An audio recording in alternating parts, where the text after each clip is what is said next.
What is going on, YouTube family? Today we're going to be going over my top 10 vehicles under $10,000 that you can go out and buy right now. Be sure to like and subscribe. You hear? Let's get into it. All right, YouTube, let's go ahead and get this started out. Now, like I said, I'm not going to show you something that I wouldn't personally take, 10,000 or less of my dollars and go in and buy, what I'm going to show you. So these are all vehicles that I will recommend. And starting out, we got this 2007 Lexus ES 350 Premium Plus. It's got 135,437 miles, and they are asking $79.50 for this car. So looks to be very reasonable. Let's go ahead and check it out and see if there's anything about the vehicle. It definitely needs a paint correction, but what car that is, 4 years shy of being a decade old doesn't, especially a black car. So other than that though, the wheels don't look like they have any curb rash. And that to me is really where you can tell if somebody cares about their car. If you see somebody and their rims are just tore up, they probably didn't change the oil. They probably weren't on top of the maintenance, stuff like that. So but yeah, it's looking good so far. Looks like we got a bit of a gap here in the bumper, which lets me know that at some point this was either taken off or repaired or fixed from some sort of previous accident. Always make sure you look for the little stuff like this. This is stuff that people skip right over. They take their time, they drive out to dealerships, and they like, oh, this car is damaged. No, it was damaged in the pictures. You just didn't see it. So anyway, it looks like it's got pretty good tread on the tires. Looks like they all match, which is another thing to always keep in mind.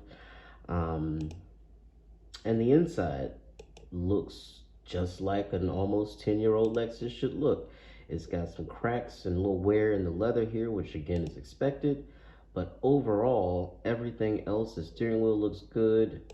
The dash doesn't have any cracks. The leather on the doors doesn't have any blemishes. So 9 times out of 10, everything that's in this car still works. Why? Because it's a Lexus. So you have that reliability there, and there are cars in the world that any real enthusiast will tell you, or any real car person will tell you, buying it with 135,000 miles is nothing. I once bought a Accord, a 94 Accord, just to drive back and forth, and that thing had 200,000 miles on it when I bought it. And I was not fazed at all by that, neither was the car. So certain cars like this, you see them pass 100,000 miles. As long as they were maintained, you probably got another 100,000 to go. So definitely recommend this. So Lexus ES is definitely at the top of the list as far as cars under 10,000 in today's current marketplace. And look, you got heated and cooled seats. You got that bulletproof 3.5 liter V6, which is hooked up to their 6-speed automatic. I do prefer the 6-speed automatic over the new 8-speed that they have, the new direct shift. To me, it shifts like it has less gears than 8. I mean, it's just not as rapid as you would think. But yeah, I've had this motor before in my V6 XSE Camry. I loved it. It sounds good. It's reliable. Very decent on gas for a V6. And yeah, so that's my take on the 07 Lexus ES. Definitely highly recommend that vehicle. Up next, we have my very first car. Mine was an 07, but this one is a 2008. This is a Honda Civic LX. And it's got everything that anybody who is just trying to get back and forth needs or wants. It's got AC, it's got power locks, power mirrors, power windows, no trunk release button on the key fob. You had to step up to the EX to get that. And this one is also luckily a 5-speed manual, so that makes it even. I'm literally feel like I just got goosebumps. I'm literally feel like I'm sitting in my first car. Had the gray interior, had this ridiculous steering wheel that everybody now likes to claim as an S-Class steering wheel. Let's actually talk about it. This steering wheel design started in this goddamn Civic. So if anything, Mercedes has been copying the Civic steering wheel this whole time. But yeah, look at it. No leather, no nothing. Only thing it has for buttons is cruise control. There's no audio controls. There's no Bluetooth. There's no nothing. It's you, 5 gears forward, 1 gear back. a handbrake that you can yank and slide the car around. It's just fun. One thing I did have to get used to when I got this car, I had never had a floor mounted gas pedal, so that was something to definitely get used to. But I did, and it was all good. It has a CD player, single disc, of course. It's got like 4 speakers, so the sound system is not what you would expect out of like a newer car. But let me tell you something, it got me through my senior year of high school. It got me to my job. It got me to everything. It helped me start my career in sales. So I really, really do have a love for this particular Civic. And then the other cool thing was, you see these little quarter windows? They don't make stuff like that anymore, I feel like, on cars. Like the new Civic doesn't have it. And it creates a horrible blind spot right here. So this is really, really nice. Maybe the new Civic isn't so bad, because I think they're mounted on the door. But the one right before that, like the 20, what was it, 17s and up, before they refreshed it, they all had that big blocky one sitting here. Hated it. Couldn't stand it. And I had one of those too, so I'm not just saying that. But yeah, this was the first car I had, and the first car that I noticed had a completely flat floor. So every time, I would look at a car, I would judge it heavily on if the floor was flat. It just makes it more practical. You can slide across, get things across better, so it's pretty cool. But yeah, '08 Civics, and this thing we're looking at 148,000 miles. They're asking 5,700. Hey man, I'm the wrong person to tell you that this isn't a good buy. The only caveat with this car is that it is in Virginia, so if you are a Maryland resident, you will have to get it Maryland State inspected in order to get your full registration and title work and all that stuff done. But if you can get it done, or if it passes through with flying colors, you're all good. But just one thing to keep in mind if you are a Maryland resident. Up next, I just found this freaking Chrysler Crossfire convertible. This thing is absolutely mint. It is ridiculously clean. And, all of our favorite people over there at the old Top Gear, the only Top Gear that matters. And I definitely mean what I said on that. Jeremy, James, Richard, all those guys, they all hate this car. They hate it in stick shift form. They definitely hate it in automatic form. And apparently this was one of the cars that in stick form was worse than the automatic, which is weird because, yeah, most enthusiasts would always go for the manual, but they said it was absolute garbage. So this back hatch here is looking a little funny with this, not the hatch, but the actual top. And it's a manual. It's a manual. So if you're into this car is available, and it is only got 29,947 original miles, one owner. So even if it is a turd, it could be your turd, and it's a fairly new turd, if you will. You know what I mean? It's yeah. And this, if you don't know, is based off the Mercedes SLK. Hence the Daimler Chrysler there. That's the partnership with Mercedes, and as you see there, it says made in Germany. So this was a Mercedes partnership vehicle. I always thought they looked pretty cool. I had a model car of one of these. It was black, looked just like this, but it was a hardtop. I always thought they were cool, but it just never won the hearts of actual enthusiasts. So if you are into the Chrysler Crossfire, you can have one that is got less than 30,000 miles, and it's only 9,400 bucks if you like it. So there you go. Now again, I wouldn't buy this. I'm just telling you now, I personally wouldn't buy one of these. But if that's what you're into, it's there. Up next, we got this 2008 Mercury Grand Marquee LS with 47,138 miles. It's a baby. I mean, really it is. $99.90 for the price. And let's go ahead and take a closer look at it. So it is in that sort of pewtery silver odd old person color, but it is what it is. It's got all 4 matching rims, which is always great on a car this old. All the body panels look to be straight. Doesn't look like it's been into any sort of accidents. It's got some hazing here on the turn signals, which can be fixed. It's not a big deal. Looks like, yeah, leather is in great shape as I kind of expected with such low mileage. It does have that bench seat, so you can sit 3 people across in the front. Totally legal. It was meant to be that way. That's how cars used to be. You can get 3 in the back too. So you're looking at a 6-passenger sedan. When was the last time you heard that, huh? It's got all your power accessories, door controls here, built into this fake wood veneer, and you got the speaker here, all your window and mirror controls, locks, all that sort of thing. This car does have traction control, which is might be kind of surprising for some. It's got power adjustable pedals, and it has the analog gauge package.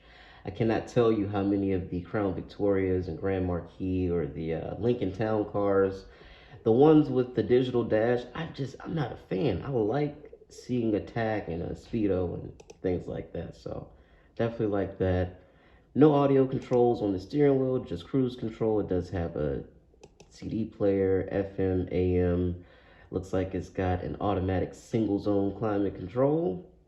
Um, let's see, ashtray, of course, with your um, lighter. Sorry, it's not an ashtray. Cup holders with a lighter here. I think this was an ashtray at one point. I think the piece is missing. And it looks like you got garage home link. You have your information display here. So, and look at this seat. I mean, you could literally make a bunch of children back here, or you could haul a bunch of children back here. It's totally up to you. But possibilities are endless with these freaking boats. These are the last body-on-frame sedans known to America, or pretty much anywhere. So yeah, this is like ladder frame, and the body is stamped to it, screwed to it, and that's how you drive down the road. Very similar to that van back there, or F-150, or a Yukon, or something like that. It was more of a truck than it was a car, but it was really freaking awesome. Yep, and you got your 4.6 liter V8, which, as we all know, made dismal power, but it was bulletproof. It's sound. It has that iconic sound that we all know. And yeah, you can get hundreds of thousands of miles out of these things. Up next, we got this 2006 Chevy Monte Carlo SS. This thing has 113,185 miles, and they're asking $99,87 for it. It is in that jet black metallic outside with these 5-star dish wheels that the SSs of the time were known for. It's got a more aggressive front lip. You get the standard fog lights. You get the sort of mesh grille. The SS badges on the sides, on both sides. Spoiler out back. And then you get, of course, and even the V6s back then had dual exhaust. But the SS meant a lot more with their dual exhaust because it was connected to a small block 5.3 liter V8 or 5300 series V8 that is derived from things like the Silverado, Yukons, things like that. And so they basically took it out of one of those, turned it sideways, made it a transaxle for front wheel drive application, and made a front wheel drive powerhouse that typically roasted the tires through second gear because it couldn't put the power down. Having a V8 in front wheel drive is just really not a good idea, but we love the fact that it exists and that it produced cars like this. So pretty cool. You got your SS badge, which is the only thing to designate that this is not a regular steering wheel from another Chevy product. And you have all that classic, disgusting GM plastic that they finally got away from in the later years. But the GM head unit for the radio can be interchanged in like 9 different cars. So there's lots of part sharing going on in here, but you know, who cares? You got a 300 horsepower coupe and an American one at that. So at the time, there weren't other people doing that, probably because it didn't make a whole lot of sense. But hey, there's Chevy for you with their SS Monte Carlo, and the people who had them or have them love them. And there you go. There's your 5.3 liter turned absolutely sideways. So they shoved it into a front wheel drive car and said, have a blast. and it can be yours for under $10,000. Up next is the Pontiac Vibe. This particular one is a 2010 base model with 122,000 miles, and they're asking basically 8,500 for the car.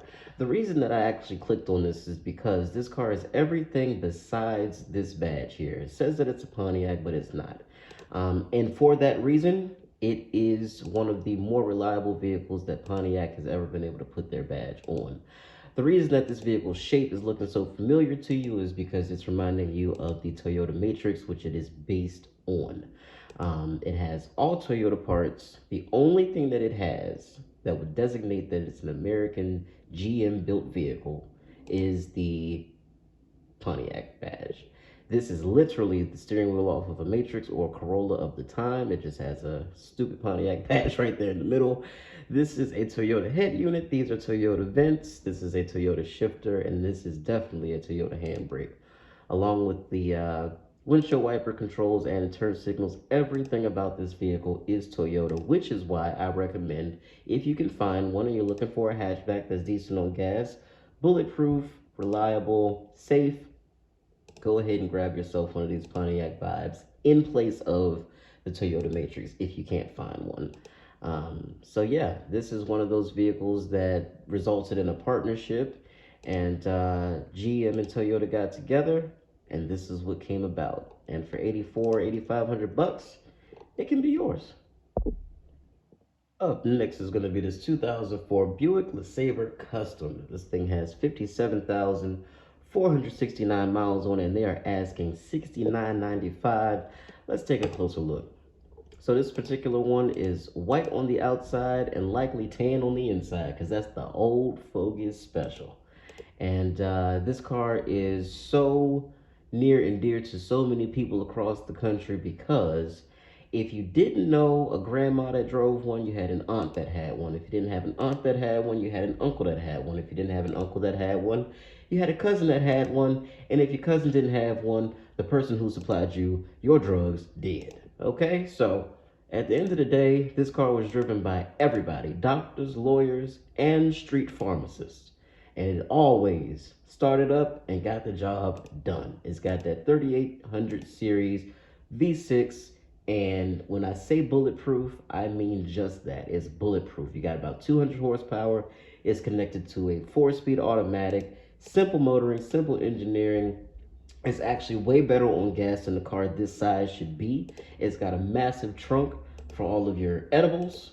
And yeah, I definitely recommend it. So, you know, for $7,000 or 57,000 miles, original miles, this thing is actually bitching.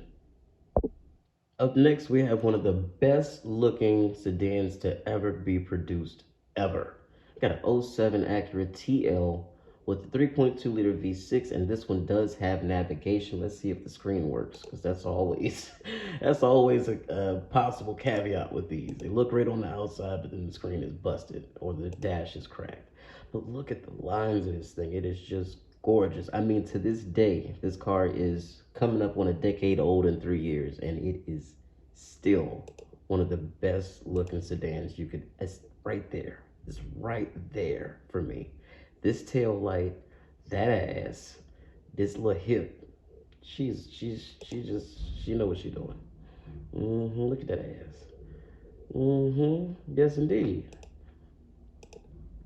Anyway, now that I'm done being perverse about this poor car. So it's white with the tan interior, another old fogey special, but it looks great. The leather is in good condition. Doesn't look like anybody ever even sat in the back. And y'all lied. This is one thing I don't like about these little side lot ass places. Stop doing clickbait. This does not have navigation. And that's okay, because the person who's looking for this car doesn't give a shit about an almost 10-year-old navigation system anyway. They just want the car. So you don't have to lure people in by saying it has nav when it fucking doesn't have nav. You know, come on now. Come on, you didn't have to lie. You ain't got to lie, Craig. You ain't got to lie. But anyway, this is another good buy. I just am now turned off by the fact that the dealer mislabeled it. Some might say, oh, it's just a mistake. Yeah, Mistakes are meant to be corrected before you post and advertise. But this is a beautiful car, 100%. And like I said, it's got 105,000 miles, and all they want is 99.95 for it. So check it out, and if that's something that you're into, go ahead and pull that trigger. Because as far as I'm concerned, like I said, this TL specifically, that generation, that body style, one of my absolute favorite. Up next, we got this '04 Lexus LS430, $8,990 that they're asking, and it's got 187,703 miles on it. And as far as I'm concerned, this is one of my favorite body styles of the LS. I always thought it was a good looking vehicle. It of course competes with things like the 7 Series, the S-Class, bigger vehicles like that. And this is the Japanese answer to those vehicles. This car was doing crazy stuff like parking itself and massaging its passengers, and doing all sorts of adaptive cruise control and all that sort of stuff long before a lot of different cars came up with it or even thought of the idea.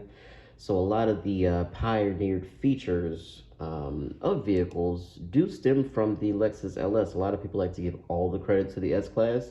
The S-Class didn't come up with every single thing, but it did come up with quite a few, and the Lexus did as well. So this car is pretty freaking cool, and in '04, there weren't a whole lot of cars that were able to do what this car can do. These seats are disgusting, but that can be fixed because, again, we're looking for stuff that's under $10,000. Everything else about the vehicle, though, honestly, looks to be in good working order. This is something that even with this many miles, I would feel comfortable driving this and parking it in front of my house. And it's safe. If you get into an accident, you got a lot of metal around you, a lot of crumple zone, front, rear, and side. And so this is, like I said, this is a very safe vehicle. Doesn't look like it has any warning lights on, which I don't expect. Navigation still works. I'm sure everything in this car still works. It's a Lexus. They over-engineer these things to the nth degree. So heated and cooled seats, as you would expect. So definitely a great car, and something, like I said, that I would recommend buying. It's got that bulletproof 4.3 liter V8, of course, with variable valve timing with intelligence.